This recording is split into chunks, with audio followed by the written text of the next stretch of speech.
Celebrating 42 seasons on the air, Farmweek is a production of Mississippi State University Extension. Today on Farm Week, the Farm Bill is still in limbo. Some leaders say they're close, but how much longer? In California, it's the deadliest wildfire in 100 years. We'll have an update. It sounds like mad science, editing the genes of foods before they become food. And Lantana in the fall. Gary says it can be eye-popping. Farm Week starts right now.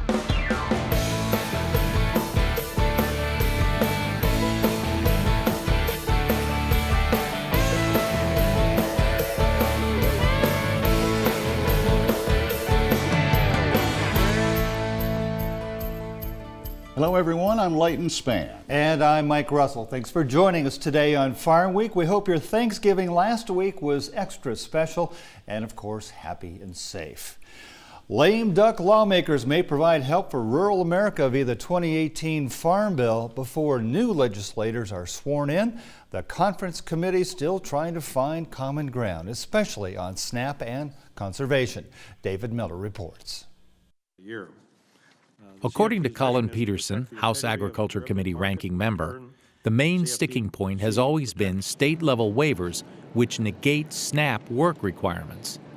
Peterson's office declined further comment, citing the rapid pace of work on the final bill. Senate Agriculture Committee Chair Pat Roberts released a statement that Senate Agriculture Committee staff have been working to find a bipartisan agreement, saying that we have to get it done. Earlier in the week, Roberts and Ranking Member Debbie Stabenow were joined by House Ranking Member Peterson in working towards a compromise. House Agriculture Committee Chair Mike Conaway, whose chairmanship ends in January, had been steadfast in supporting the House version of the bill. Late Thursday, Conaway changed gears, saying, "I'm not ready to talk about anything but getting this done." At week's end, there was a flurry of activity that fell short of a decision. If both sides are unable to find common ground before mid-December, lawmakers will either extend the 2014 Farm Bill or let the multi-billion-dollar measure lapse and start over. For Market to Market, I'm David Miller. One of the main sources of debate on the Farm Bill is in conservation. Specifically, the parties disagree on how best to manage the nation's forest. In the meantime, the fight against California's Camp Fire, which has turned entire towns to ash and is now the deadliest fire in a century, is still not over. The Camp Fire, burning its way through Northern California, is now the nation's deadliest in 100 years. At least 63 people have died in the fire that swept through Paradise, California. Nearly every structure in the town of 27,000 has burned. Most of the public infrastructure will have to be replaced. This is my fourth time to California, all of which have been fires. And every time I come back, I say, this is the worst fire I've seen. Yesterday is the worst fire I've seen. Paradise, unfortunately, likely will not be the same city. Just the amount of devastation. And all fires are bad. This fire is also unprecedented in a lot of ways. Hundreds of police and National Guard troops are searching for victims in the ash, as over 600 residents remain missing. Thousands are now homeless. Well, you feel terrible for these people. It's been devastating for them, and I couldn't imagine coming back here if this was my home. You know, our hope is that if there are missing people, we can find them and bring some closure to people that need that. The 200-square-mile fire is 40% contained, as cool weather has slowed the fire's advance. 3 fires in Southern California have destroyed homes northwest of Los Angeles and clouded the air for millions of residents. The southern half of California is in a moderate drought, with little rainfall in the last 6 months. Fire crews are working to prevent the flames from reaching additional residential neighborhoods, a challenge in the densely populated section of the state. For Market to Market, I'm Peter Tubbs. An update on those numbers. The death toll has now reached 88. We're told that 203 people are still unaccounted for. That fire has been contained, though, after destroying more than 150,000 acres. An unusual attack on cattle in Lee County, Mississippi. Sheriffs arrested a 19-year-old woman there after two of her dogs chased and injured cows belonging to her neighbor. According to the sheriff, a calf was killed and some of the cows suffered gruesome injuries.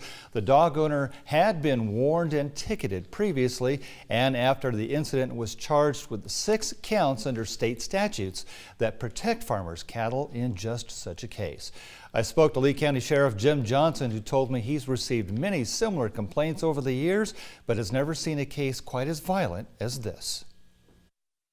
We have not seen anything to this degree. One of these animals actually had one of these grown cows down in a lake and had it under. And if the owner had not got out there and, did something, took some action against the dog, it would have drowned the cow. I mean, it had it under. So, they were very vicious animals whenever it came to the attack type. It was a very easy burden of proof to show that this was a violent attack. The farmer killed both dogs in this case. The sheriff says he will not be charged. As we've reported, bureaucrats in Washington are fighting for the oversight of the expanding cell-cultured foods industry. The USDA and FDA announced that both will play a role in regulating the booming business. Meanwhile, here's Kathy Young with more insight into GMO technology. These cows in California were spared a painful procedure. Dairy cows, like Holsteins, grow horns, and they're quite dangerous for human workers and also for their fellow cows, and so they're normally manually removed. Instead, scientists genetically remove their horns through gene editing. It's kind of a pair of molecular scissors, if you will, that you can tell to go and cut the DNA at a very precise location in the genome. And what that enables you to do is go in and very precisely alter one particular gene of the thousands of genes that make up the genome, and you can introduce useful genetic variations. Variations like soybeans edited to grow with more heart-healthy fat, or mushrooms that don't brown. It sounds like GMOs are genetically modified foods, but it isn't. A lot of the consumer resistance to accepting GMO technology is that we're moving foreign genes from other organisms. Using genome editing, what we're doing is changing the sequence of the DNA in the plant, the natural sequence itself. Fruits already coming down. Fred Gamitter hopes gene editing will help save Florida's citrus industry. You see very small leaves.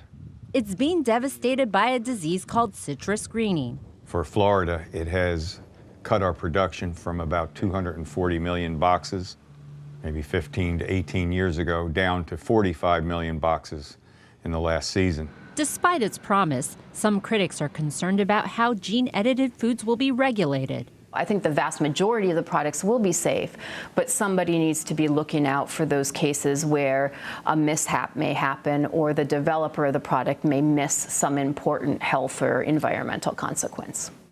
U.S. agriculture officials say no new rules are needed for plants that could have been developed through more traditional methods, clearing the way for about 24 gene-edited crops so far. That includes the heart-healthier soybean oil. Products made with it will likely hit grocery stores next year.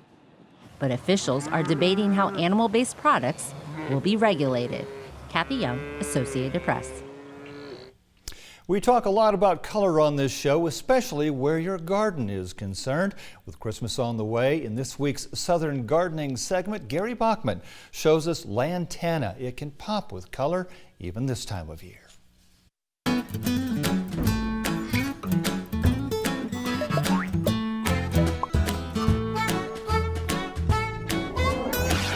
After a long summer, Lantana still looks good in the fall. Today, Southern Gardening's at Truck Crops Branch Station looking at their latest trial plants. I really like Lantana in the fall of the year. Not only do they brighten the landscape, but they are literal butterfly and pollinator magnets. You may even get to enjoy a hummingbird grabbing a snack. Now let's look at a few newer varieties. Bloomify are a new type of Lantana that doesn't produce seed and will produce flowers all summer long. Bloomify Red features bright red flowers and Bloomify Rose has soft pastel rose pink flowers. The plants remain neatly branched and reach about 14 inches tall and wide, which makes Bloomify Lantana perfect for mass planting. The breeders of luscious lemonade lantana have done it again. The dark foliage of luscious Royale Cosmo provides a great background for the clusters of magenta purple with orange-yellow flowers. The extreme heat tolerance makes it a winner in our Mississippi gardens. This medium-growing plant gets about 20 inches tall and 24 inches wide. Lucky Red Lantana has dark green foliage that provides a beautiful background for the bright yellow, orange, and red flower colors. Lucky stands up well to heat, which is great for our Mississippi gardens. The plants have an upright mounded habit, perfect for smaller gardens. If you don't have any lantana in your landscape, I hope I've given you some ideas. I'm horticulturist Gary Bachman, and I'll see you next time on Southern Gardening. Time now for the markets with Leighton, and depending on when and how you view Farm Week, the meeting between President Trump and the President of China about trade tariffs is about to happen. That's right, Mike, and soybean producers, especially all around the nation, are anxious about the outcome of that. Also ahead this week, the health of the cotton market will be determined by demand. Some positive news for the feeder cattle market, and people may be moving away from chicken. We'll explain. Soybean traders and farmers alike are expecting something to happen in one direction or another regarding the trade war this weekend. President Trump and the President of China will be discussing tariffs on the sidelines of the G20 summit in Buenos Aires.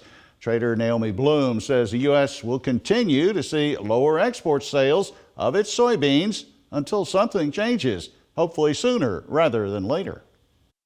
I would think that with as cheap as beans are, being 25% cheaper than the Brazilians, why wouldn't China step up to the plate sooner than later? But at the same time, they're digging their heels in. The United States is digging their heels in on this trade issues.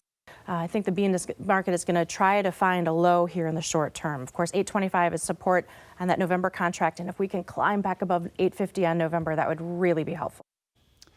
Meanwhile, another trader, Don Roos, has his own view of what may happen regarding future export sales of U.S. soybeans.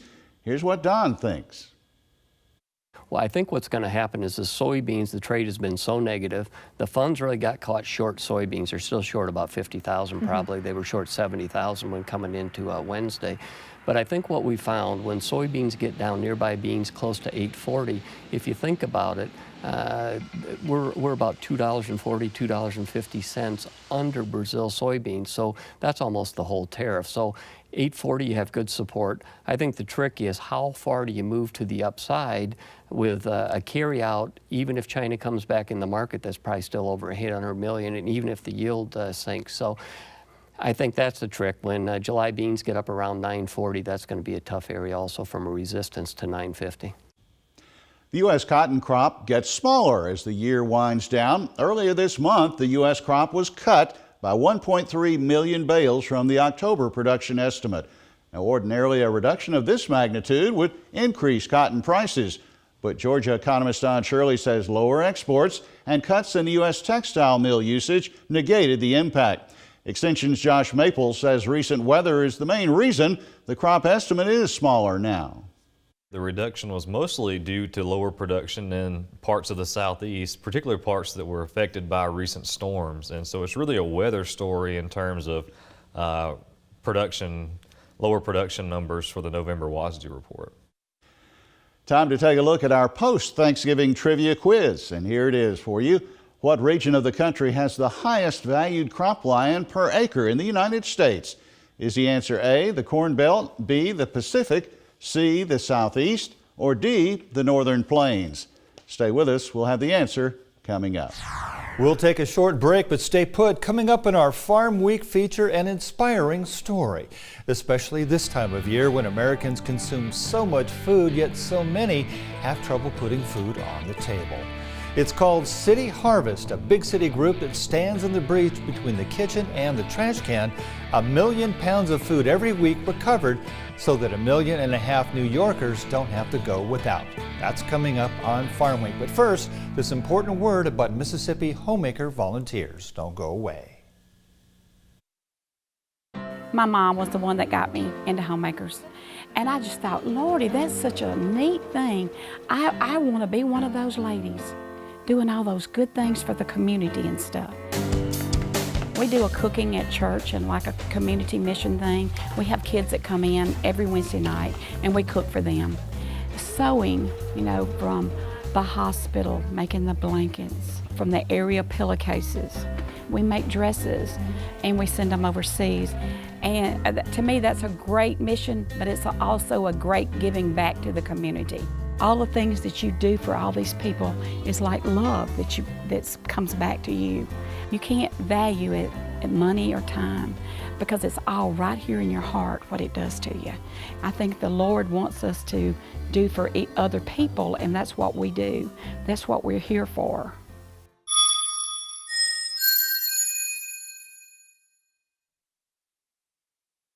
ATVs are a ton of fun for people of all ages, but these powerful machines can also be a ton of trouble if safety guidelines aren't followed. Always wear a regulation helmet, gloves, and goggles when operating a four-wheeler. Long sleeves, pants, and over-the-ankle boots are also smart protection.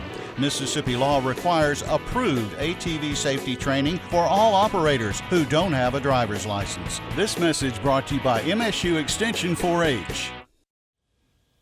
According to this month's Cattle on Feed report, beef production appears to be slowing down. Let's take a look at the numbers. Cattle placements are down 6% from 1 year ago. Marketings increased 5% from November of 2017, and the overall inventory increased by 3%. Economist Scott Brown of Missouri says supplies may tighten heading into the new year, which would be supportive for prices. The USDA has issued some indications that consumers may be trending away from buying as much chicken. This month's cold storage report shows that total stocks of chicken in the United States are up 8%. The government calls it a record amount and indicative of high production and steady to slow demand.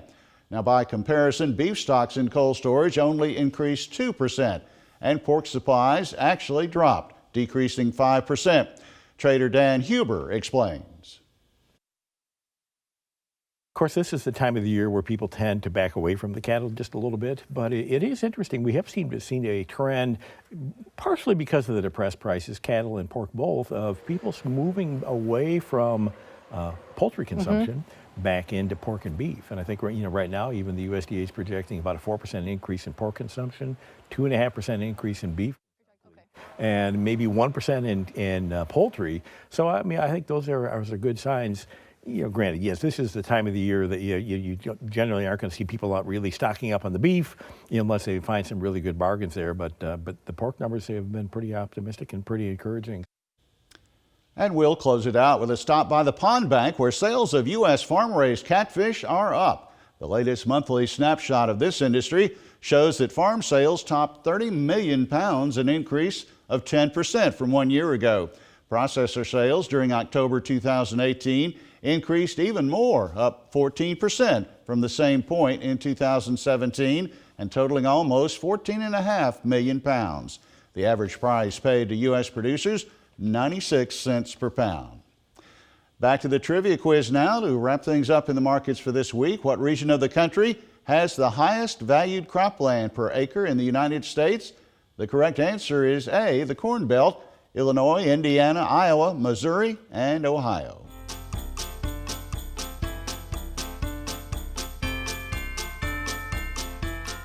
The USDA estimates that 1 out of 8 Americans are without reliable access to affordable, nutritious food. Yet, and what a shame around the holidays, tons of food go to waste. But there's a beacon of hope with one caring group in New York bridging the gap between edible food trashed in landfills and those who would give anything for a taste of it. The last of 22 refrigerated delivery trucks are loaded during the pre-dawn hours in Long Island City, New York. Soon each truck will begin its route to a different section of the 5 boroughs of New York City, delivering produce and canned goods to 500 food banks and soup kitchens. 1 million pounds of donated and recovered food is delivered by City Harvest Food rescue trucks each week. helping fill the plates of the 1.3 million New Yorkers who are food insecure. Basically, we're kind of the middleman. You come into our fold, and what we do for you is you tell us who you are, what you do, when you serve food, and who you serve, and the constraints of your agency. We try to tailor our deliveries to meet those criteria. That's how it works. Some of our agencies serve, 1,500 people in the course of a day. City Harvest sits across the East River from Manhattan.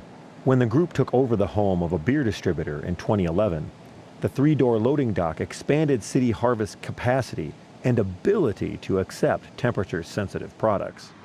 Over 20% of households in New York City are defined as food insecure, meaning they either have fewer options than what is recommended by dietitians and the USDA, or a family that experienced skipped meals because they are unable to afford food. So our goal is to fill that gap for people. It's an issue of people not having enough money to make ends meet, trying to get food on their table. So we specialize in fresh produce and perishable food. We want to get it out the door. City Harvest was the first food recovery nonprofit in the world when it began in 1982. Among those making donations are local restaurants, green grocers, and produce wholesalers. Unused produce is picked up by City Harvest, which plays matchmaker with a hunger service charity elsewhere in the city. The recovered food is then sorted and delivered to a client that is able to distribute to those who are trying to make ends meet. And we have a basic menu that we work off of, but then on any given day, City Harvest can come up and drop off pounds of fresh vegetables that they've rescued from the green market or they've gleaned from a farm in upstate New York. And, we have to change quickly and we have to react to that.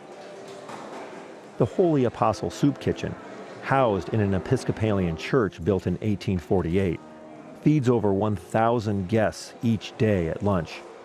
The value of City Harvest donation to Holy Apostle is valued at $300,000. What City Harvest believes is their secret weapon is a proprietary algorithm which calculates what food can be donated to which agency, depending on warehouse inventory and what each agency is capable of distributing. Each truck is loaded for the day based on the sales orders generated by the algorithm. The computer program helps agencies across the city receive a more equitable share of what is donated than the randomness of manually creating a distribution list each day. Some donations of recovered food originate with box meal companies that find themselves with surplus ingredients. Truckloads of raw ingredients are donated and sent directly to larger food pantries without passing through the City Harvest warehouse. A truckload of Canadian sweet corn is being unloaded one pallet at a time. The food distributor who originally purchased the sweet corn was unable to get it to retail stores in Quebec before it ripened. Everything was shipped to City Harvest, knowing it would be fed to those in need while still fresh. Timing produce delivery is a challenge for the grocery industry. Late harvests or shipping delays can result in surplus produce in supermarket warehouses that are unlikely to be delivered and sold to customers at their peak. The solution that makes more economic sense for most operations is to donate the surplus to organizations like City Harvest. The agency also supports growers from outside the region directly. If producers can pack leftover produce into distribution-ready containers, City Harvest can get the overruns to an end user, whether soup kitchen or family. Sometimes if the farmer knew, we'll send the truck, all you have to do is load it up, no worries, we'll pay the bill. That is like music to their ears. If they knew that, once they hear that, they're loading up the truck and ready to go. So we pay the third-party freight, and we help the farmer with a little bit of a stipend. The morning rush has slowed at the Sullivan Street Bakery in the Chelsea neighborhood of Manhattan. A City Harvest driver stops in to pick up a donation of baked goods that went unsold the previous day. Obviously, as a manager, my job is to try and sell as much bread as I possibly can. But at the end of the day, it's really nice to know that City Harvest is going to collect our bread and it's going to go on and find a second life. Definitely makes you feel better about having that waste at the end of the day because it isn't wasted.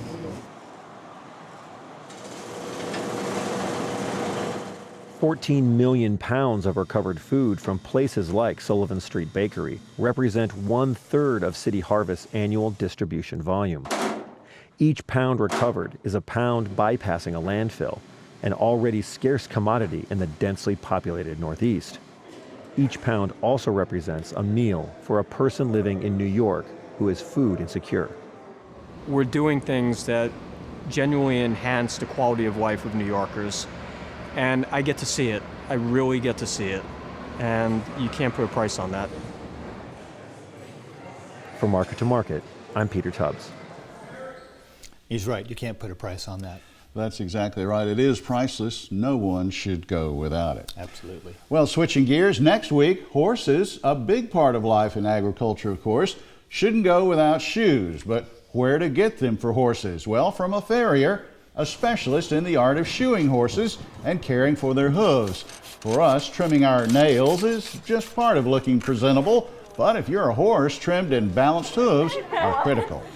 What does it take to be a farrier? How do you master that craft? Do you have to be part blacksmith, part veterinarian? Just a few of the questions we'll answer next time on Farm Week. And remember, if you missed a story, look for the past episodes of Farm Week at our website, farmweek.tv.